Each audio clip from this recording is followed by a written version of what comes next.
Olá pessoal, bem-vindo a mais um dos nossos vídeos. Hoje nós vamos conversar um pouquinho sobre fobia.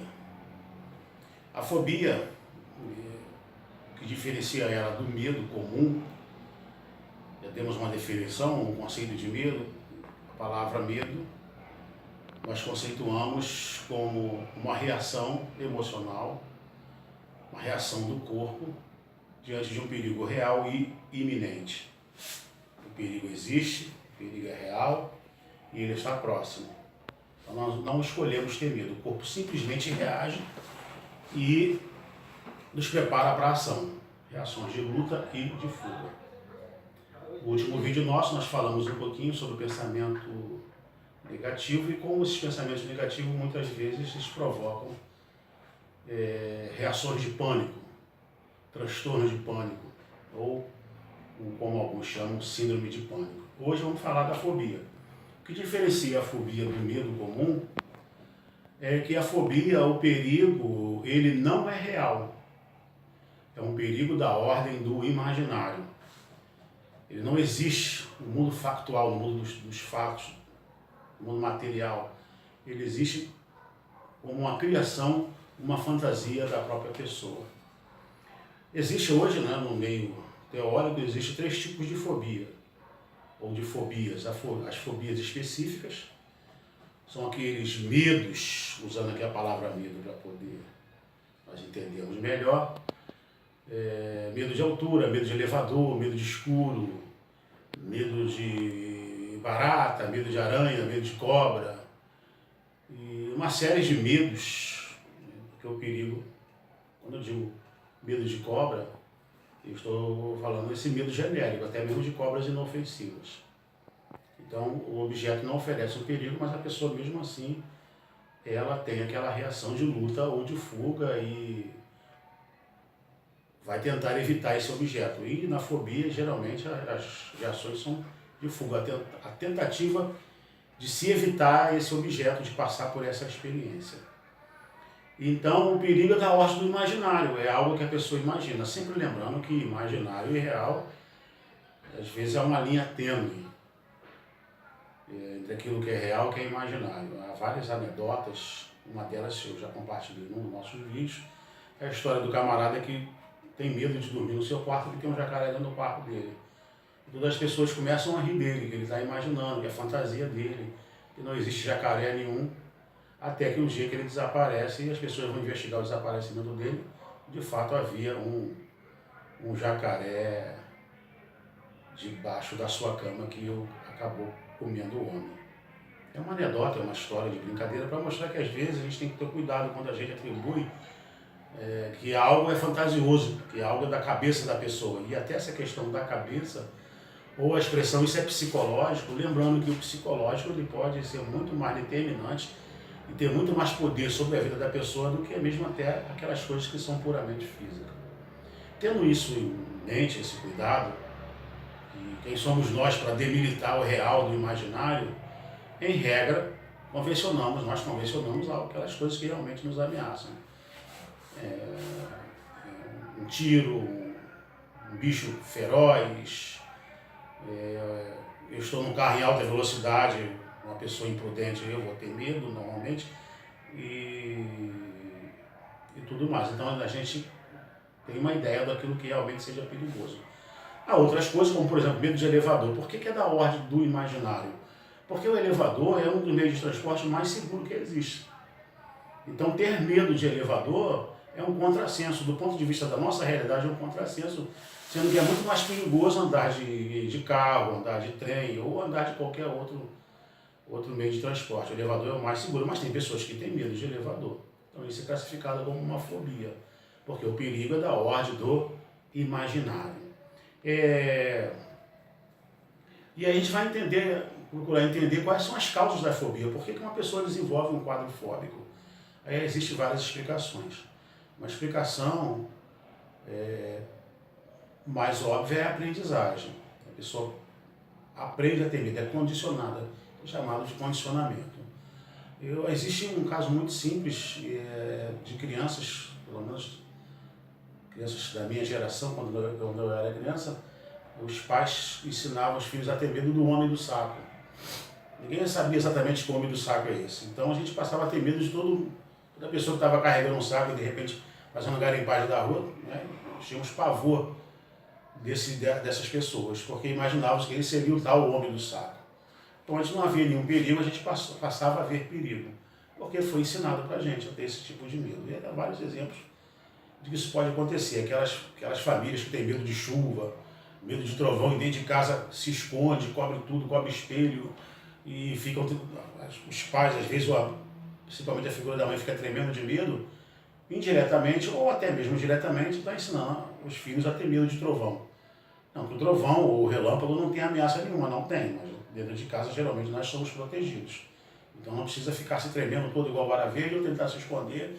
Isso já é uma resposta fóbica.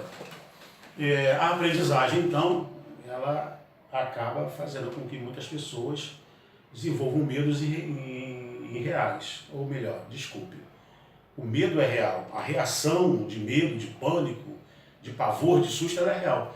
O que não é real é o perigo. Ela começa a ver perigo onde não existe. O que pode também acontecer é que isso passe através de pais para filhos. A epigenética tem explicado muito isso. São as mudanças na genética que ocorrem, não necessariamente no núcleo do gene da pessoa, mas na química da genética muda a maneira como um gene se manifesta, como se comporta, e aí essa explicação, através da epigenética, diz que a experiência traumática de um pai ou de uma mãe, repetidamente, se a mãe começa a ter várias experiências com medo de gato, é provável que o filho jamais está com medo de gato. E esse medo seria, então, medo fóbico, a não ser, claro, que fosse um gato diferente da maioria dos gatos, que são animais dóceis. Então, uma pessoa vê um gato e tem uma reação de medo, uma reação fóbica, isso seria uma fobia. E isso poderia ser ou de aprendizagem, ela aprendeu a ter medo de gatos, foi ensinada a ter medo de gato, ou mesmo que ela não tenha tido essa experiência através da aprendizagem, ela recebeu isso através das informações agrupadas na genética. É uma questão que hoje, só recentemente, tem se falado mais, há cerca de 20 anos para cá, sobre a epigenética, e essa possibilidade de essa informação vir junto com os genes e essa informação ativar determinados cromossomos e que vai fazer a pessoa então apresentar determinadas características, inclusive a característica de medo. E por último, a questão mais comum da fobia é a questão da mudança, da transformação, do deslocamento do objeto real. O medo de elevador, por exemplo, se a gente for realmente trabalhar isso com a pessoa, for ouvir a pessoa e for tentar descobrir o real motivo desse medo, a gente vai descobrir que há uma outra coisa, de uma outra ordem por trás disso. A pessoa, por exemplo, cria a fantasia de que pode ficar presa naquele elevador e nunca ser encontrada. Então, na verdade, é uma fantasia aí por trás, a fantasia do abandono, a fantasia de ser esquecido, a fantasia de perder o controle, estar num lugar esquecido e perder o controle. Então, os reais medos, na verdade, são outros. São medo de perder o controle, medo de ser abandonado, medo de ser esquecido. E que a pessoa não se dá conta disso, provavelmente porque esses tipos de medo tiveram uma origem em relações muito importantes para a pessoa. Relação com o pai, relação com a mãe, relação com figuras que marcam a vida da pessoa. Então, como ela não tem como dar conta desses medos, ela desloca todo esse medo para um objeto. E aí passa a evitar esse objeto. Na medida que ela evita esse objeto, ela evita a lidar com o medo que ela carrega. Muitas vezes as pessoas têm medo de lugares fechados, chamada claustrofobia. Aí não quer ficar num lugar fechado. Aí pergunta, por que você está com medo de ficar fechado nesse lugar? Aí a pessoa começa a dizer, não, porque me dá falta de ar. Quando na verdade o lugar às vezes tem entrada de ventilação. Então o medo real não é medo de ficar fechado e perder e ficar sufocado. Há outros medos por trás disso. Há pessoas que passam por experiência de ser punido com isolamento. Pessoas que ficavam de castigo horas e horas isoladas porque faziam algo de errado. A pior das punições é essa, é solitária, estar solitário em algum lugar. E estar trancafiado em algum lugar sem contato com pessoas. Solitária e ser remetido a uma posição de solidão é o pior dos castigos. O sentimento mais doloroso que existe, do meu ponto de vista, é a solidão. Então a pessoa de repente começa a fantasiar essa questão de estar sozinho, de não ter como sair daquele lugar e ficar ali preso para sempre. Há outras fantasias.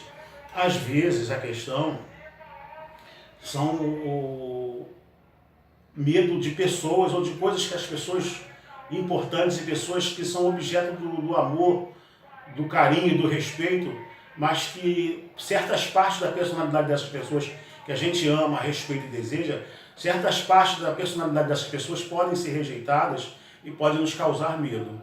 Como a gente não sabe às vezes lidar, principalmente a criança não sabe lidar com essa dicotomia, com essa contrariedade, a mesma pessoa que eu amo, a mesma pessoa que eu respeito, a mesma pessoa que eu desejo é a pessoa que eu tenho medo. Não sei lidar com essa ambivalência, esses sentimentos opostos. Então eu pego o meu medo, ou outros sentimentos, hoje nós estamos falando da fobia, mas poderia ser outros sentimentos. Eu pego o meu medo e desloco para um outro objeto. É um objeto que eu vou passar a ter medo. De repente eu vou ter medo de cachorro, né, porque acho que todos os cachorros são bravos. E quando na verdade eu tenho medo daquela pessoa, que ela é muito gente boa, ela é muito amável, mas quando fica nervosa se torna uma pessoa brava, uma pessoa que é capaz de morder, é capaz de matar. Então eu tenho medo dessa característica da pessoa e essas características me afastam dela, mas eu preciso estar com ela. Então, como eu sou criança e não tenho condições de entender tudo isso e resolver esse conflito, eu desloco a característica de ser bravo dessa pessoa e boto nos cães. E passo a desenvolver medo de cão, até mesmo de cão manso. E afastar-me dos cães ajuda a eu não ver aquela característica daquela pessoa. É uma forma de negar a existência daquela característica daquelas pessoas. E a fobia, então, ela tem uma função protetiva. Então vai ser muito difícil eu, por exemplo, ajudar essa pessoa a perder o medo de cachorro. Não adianta eu dizer para ela que o cachorro é manso, colocar ela para alisar cachorrinho. Ela pode até perder o medo dos cachorros com esse processo de dessensibilização. Ela pode perder o medo do cachorro, mas ela vai ter que criar medo de uma outra coisa. Ela vai precisar de um outro objeto para deslocar esse medo que ela não consegue encarar em relação à pessoa de qual ela de fato tem medo. E aí o que ela precisa fazer? Se ela quiser realmente perder os medos de sua vida. E muitas vezes a pessoa vai vivendo com seus medos, vai sobrevivendo. Mas se ela realmente quiser ser saudável e acabar com esse medo da sua vida, ela vai precisar encarar esse objeto. Descobrir de quem ela realmente tem medo para poder resolver isso. Para poder trabalhar isso, elaborar isso. Entender que todas as pessoas têm, aí já o processo de resolução, nesse caso específico, seria entender que todas as pessoas têm defeitos e qualidades, que a gente aceita os defeitos das pessoas, tenta perdoá-las, se possível a gente trabalha com elas para que elas mudem, e se não for possível o defeito for maior que as qualidades, às vezes eu preciso realmente aprender a abandonar aquela pessoa que eu amo, por mais que eu precise dela. Mas isso tudo, né, depois que a pessoa descobre a real razão da sua fobia. Hoje existem 3 tipos de fobia, eu vou falar no próximo vídeo para vocês.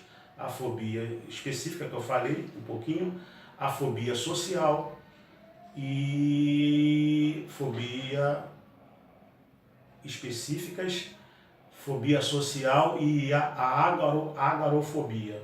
Eu vou falar um pouquinho no próximo vídeo da fobia social e da agorafobia para vocês.